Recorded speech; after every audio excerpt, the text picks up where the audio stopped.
လေနည်းနည်းလေးတို့ထားမယ်နော်အဲ့ဒါရှင်းချုပ်ပုံတော့စိတ်စီတဲ့ဉာဏ်တရားလို့ကြာနော်ရှင်းချုပ်ပုံတော့အဲ့ဒါနော်စိတ်ရှင်းချုပ်ပုံတော့ချုပ်ပုံတော့နော်ဉာဏ်တရားလို့ဥပမာတော့ဒီတိုင်းရဲ့ဒီစိတ်ကိုဘုရားအကြောင်းတရားပဲနော်ဒီစိတ်ရဲ့ဒီစိတ်ကိုဘုရားအကြောင်းတရားဆက်ခုအကြောင်းတရားဒါအကျိုးတရားဒီစိတ်ကရှိရမချုပ်ပါဘူးလားချုပ်ပါချုပ်ပိုင်းကသူ့ပေါ်မှာလေဒါမို့စိတ်ချုပ်ပုံတော့စိတ်စီတဲ့ဉာဏ်တရားချုပ်ပုံတော့စိတ်စီတဲ့ဉာဏ်တရားနော်ရှင်း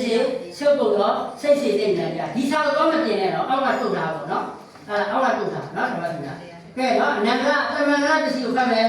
သမန္တပစ္စည်းသမန္တဘောပြေဥပမာစက်တာမေတော်ပဲတာပြီးနေဥပမေယချုပ်ပြီးမှဘယ်လို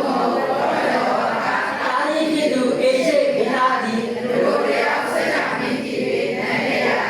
အာဘိယောနေစက်တာကြီးထိုအခုအာယုကိုသိစိတ်ဟုဆိုအပ်သောဒီစိတ်ကိုပြောရ၌ရှင်းရှင်းလင်းနောက်စိတ်ကိုဒီအနန္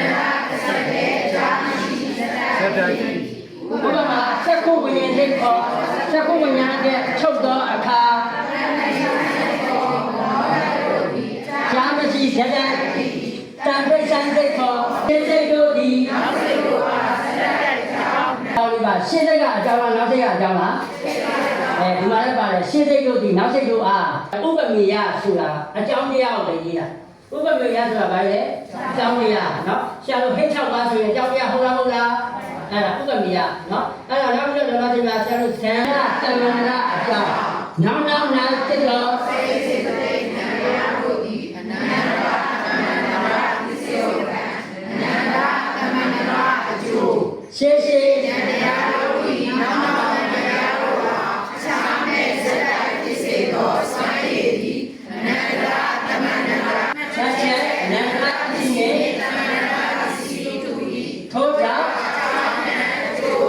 အဲ့ဒါဒီမှာတက်ကရေးရတာနော်တက်ကရေးရတာရှင်းရှင်းနဲ့ဖြစ်ကုန်တော့တဲ့စိတ်စေတဲ့ဉာဏ်တရားတို့ဒီကအနန္တရသမန္တရပစ္စည်း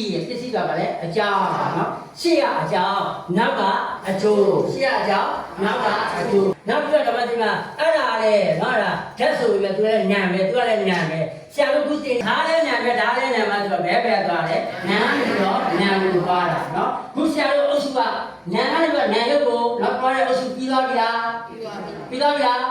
ပြီးသွားပြီငါးပစ္စည်းပြီးသွားပြီလားအဲ့ဒါခုနောက်တော့ရှိဓမ္မနဲ့